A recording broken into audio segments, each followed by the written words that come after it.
श्री नामाचार्य हरिदास ठाकुर, ध्यान से सुनिएगा।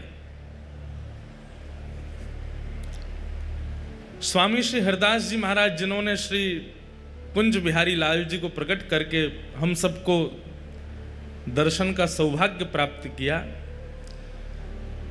ऐसे ही एक श्री गौड़िया वैष्णव परंपरा के एक आचार्य चरण हुए जिनका नाम था नामाचार्य हरिदास ठाकुर। उनको नाम आचार्य कहा जाता, तो ऐसा नाम गाते थे कि उनका नाम सुनकर के जीव परिवर्तित हो जाते थे।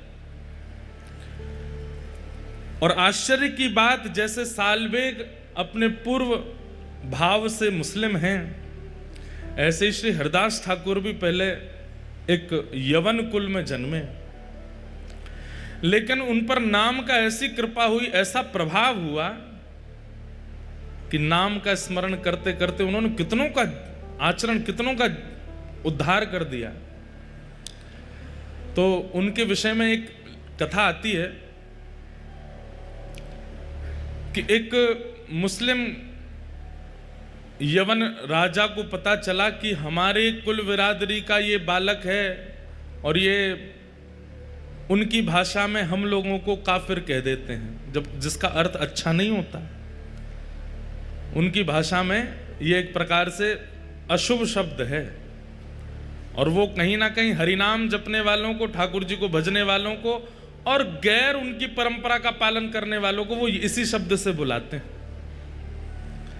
तो वो राजा जो था, यवन राजा, उसने कहा कि हमारी कुल बिरादरी का ये बालक और ये यवन होते हुए ये हरिनाम गाता है, काफिरों के भगवान का नाम गाता है। अपनी पूरी सेना से कहा कि उसको कैसे भी परिवर्तित करो। खूब लोभ दिए, लेकिन हरिदास ठाकुर ने नाम नहीं छोड़ा। तो फिर राजा ने कहा कि एक काम करो, इनको सूली पर चढ़ा दो। ध्यान से सुनिएगा। तो फिर किसी ने कहा कि सूली पर चढ़ाने पर तो बड़ी आसान मृत्यु हो जाएगी, लटकेगा, मर जाएगा। ऐसे ऐसे अपने कुल बिरादरी का त्याग करने वाले, काफिर बन जाने वाले को तो बहुत दर्दनाक मृत्यु देनी चाहिए। तो बोले क्या दें? बोले बाजार में घुमा घुमा के, हाथ पैरों में हथकड़ी बेड़ियां बांध के, और लोहे की जो क्या बोलते हैं उसको, जो मारते हैं, क्या बोलते हैं, क्या बोलते हैं,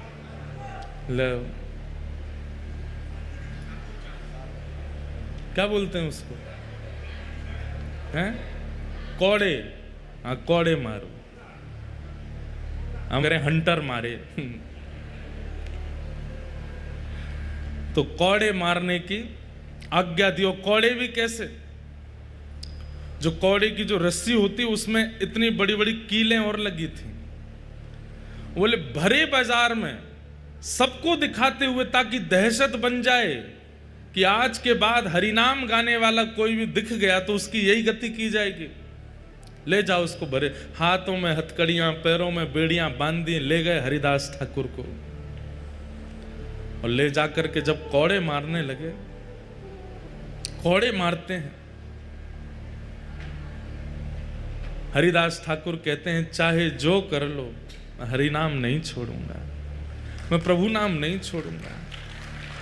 और जितनी तेज मारते हैं उतनी तेज मुख से हरिनाम निकलता है। मारने वालों के पांव पूछते हैं। बोले तू पूछता क्यों, हम तुझे मार रहे हैं? बोले क्योंकि इससे पहले मैंने बहुत प्रयास किया कि मैं खूब ऊंचे स्वर में हरिनाम गाऊं, पर इतना ऊंचा स्वर मेरा पहले कभी नहीं निकला जितना ऊंचा स्वर कौड़े पड़ने से निकल रहा है। और मारो और मारो, मेरा स्वर ऐसा निकले कि मेरा ये गले का जो स्वर है ये फट जाए हरिनाम गाते गाते। सब देखते रहे, घबरा गए, अपने बच्चों को ले लेकर के घरों में भाग गए। बच्चे घबरा करके मां से पूछ रहे हैं ये क्यों पिट रहे हैं? बोले क्योंकि इन्होंने काफिरों के भगवान का नाम गाया है। लेकिन कुछ लोगों के चित्त में विश्वास प्रकट हो रहा है। इतनी पीड़ा के बाद भी हरिदास ठाकुर नाम नहीं छोड़ रहे।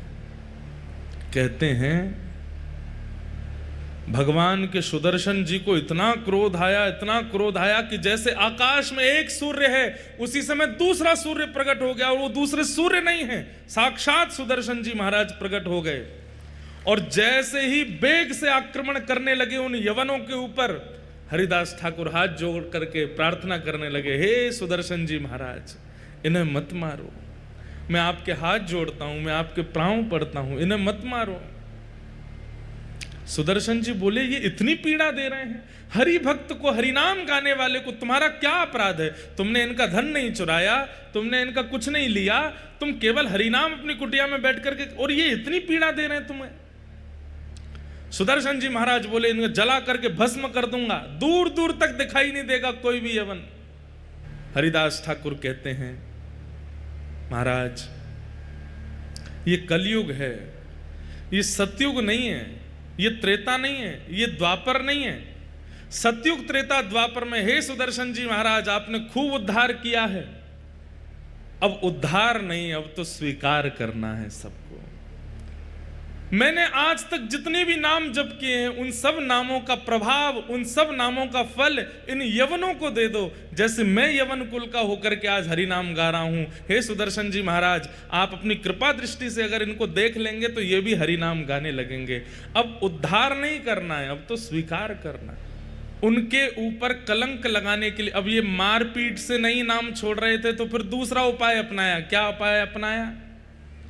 वो जिस कुटिया में बैठ करके भजन करते थे, वहां पर एक वैश्या भेज दी, और वैश्या से पहले से ही कह करके भेजा कि तुम जाकर के इन हरिदास ठाकुर के साथ में ऐसा व्यवहार करना, ये जैसे ही तुम्हारा स्पर्श करें जोर जोर से चिल्लाना, हम सब लोग तुरंत वहां आ जाएंगे और इनका दुर्प्रचार कर देंगे पूरे नगर में। तो दुर्प्रचार होने के कारण ये भीड़ जो लगती है इनके पास में, ये भीड़ खत्म होगी और लोग नाम वाम जपना बंद कर देंगे। तो वैश्या वो बोली, ये तो मेरे बाएं हाथ का खेल है। कितनी आयु है इनकी? बोले 25-26 साल के हैं। बोले अभी जाती हूं। वैश्या आई और आकर के जैसे ही हरिदास ठाकुर को प्रणाम किया, वो प्रणाम करके कहा, इतने युवा हो आप, कैसा आपका यौवन है, कैसा आपका स्वरूप है, और इस स्वरूप में, इस युवा अवस्था में आप ये सब क्या नाम में जप में लग गए हो? छोड़िए ना, मेरे साथ बैठिए, थोड़ी वार्ता कीजिए, थोड़ा आनंद करते हैं। नामाचार्य श्री हरिदास ठाकुर बोले, देवी आप जो चाहती हैं मैं सब पूर्ण करूंगा, आपकी जो मनवांछित इच्छा है, जैसा कहोगे वैसा ही करूंगा, पर मेरा नियम है, मैं रोज 3 लाख नाम जपता हूं, वो हो जाए पूरे, उसके बाद फिर तुम्हारी बात मानूंगा। अच्छा, रोज 3 लाख जपते हो? बोले हाँ। अभी कितने बच्चे हैं? बोले अभी जैसे पूरा होगा मैं बताऊंगा। अच्छा तुम कहाँ जाओगे? बैठी रहो यहीं पे। उसको भी बैठा लिया और नाम जप में लग गए, हरे कृष्ण कृष्ण कृष्ण हरे हरे, हरे राम राम राम हरे हरे। पूरी शाम निकल गई, पूरी रात निकल गई, आधी रात हो गई। वो वैश्या बैठी बैठी झोंके ले रहे थे। हरिदास ठाकुर बोले, देवी अभी तो मेरा नाम बहुत रह गया, तुम जाओ थोड़ा आराम कर लो, कल आ जाना। वैश्या बोली, हाँ मैं जाती हूँ, मुझे तो नींद आ रही है। चली गई। और वो यवन जो थे सब बाहर मिले, क्या हुआ, हम इतनी देर से प्रतीक्षा कर रहे हैं, तुमने आवाज नहीं लगाई। अभी पहला दिन है, थोड़ा परिचय हुआ है, उसने कल फिर बुलाया है मुझे, कल होगा, कल मैं आवाज करूंगी, सब आक्रमण कर देना। वैश्या अगले दिन फिर आ गए।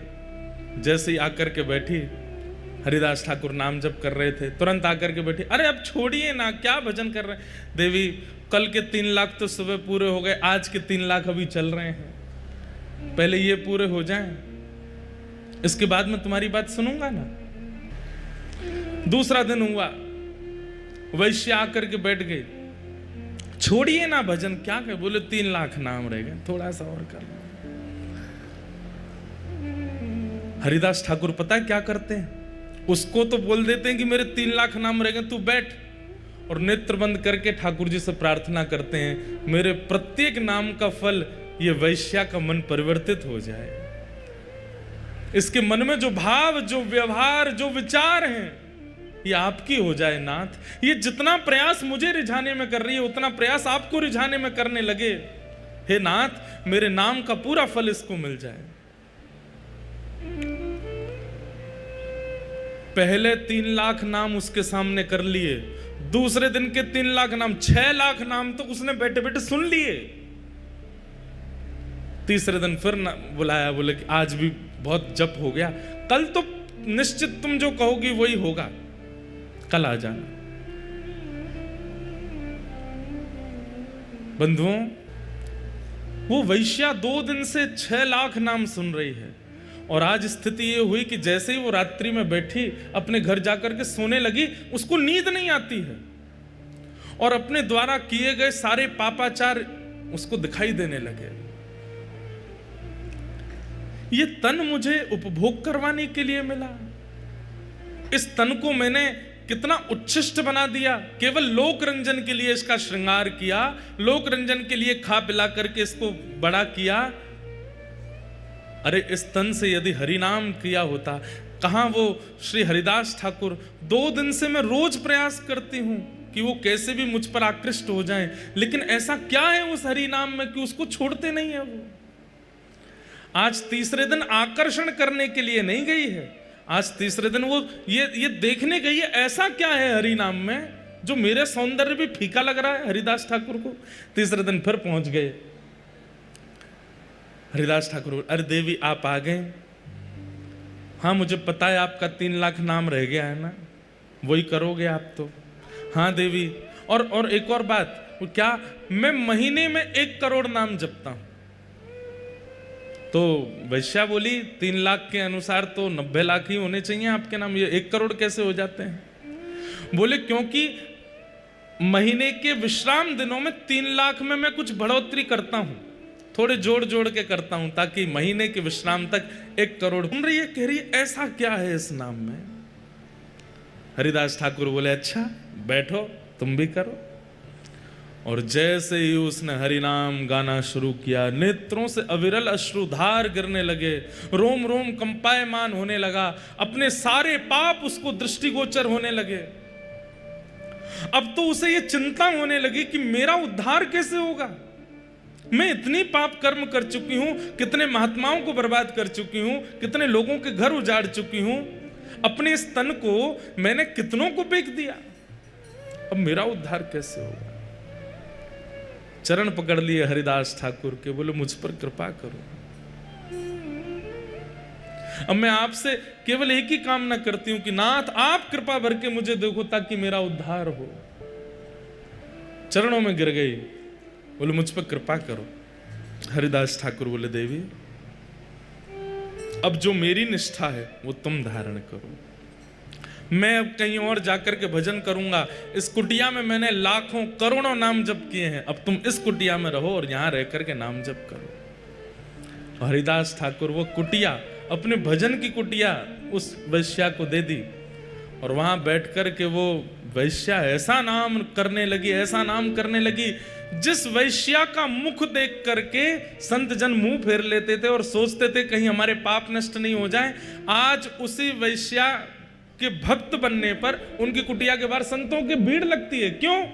बोले वो दिन में एक बार बाहर निकल के आती है, और जब वो बाहर आती है उसका रूप देखते ही हमें साक्षात जगन्नाथ जी का अनुभव होने लग जाता है।